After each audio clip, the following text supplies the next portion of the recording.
अपनी मधु के रोने और कराहने की आवाज़ को सुनकर सीमा हॉस्पिटल के वार्ड की तरफ भागी।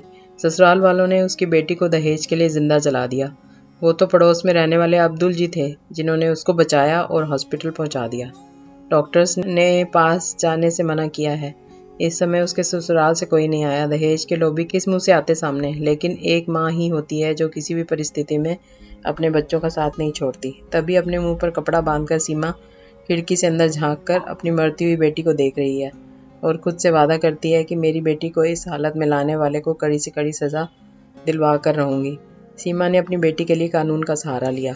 उसने अब्दुल जी का साथ लेकर उसके ससुराल वालों पर केस कर दिया।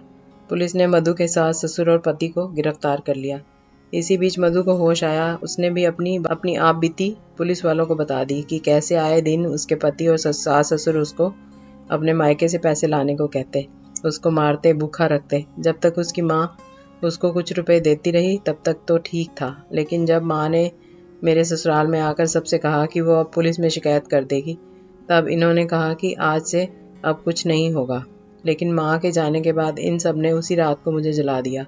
वो तो अब्दुल अंकल ने मुझे बचा लिया, नहीं तो वो लालची लोग मुझे मार ही डालते।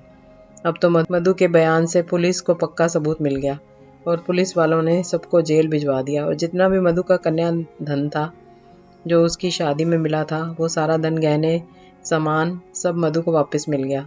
अब सीमा को हमेशा के लिए अपनी बेटी मिल गई। सीमा ने सबको समझा दिया कि अगर आपको बेटी है तो आप उसको मरने नहीं देंगे, बल्कि उसका ज़्यादा ध्यान रखेंगे।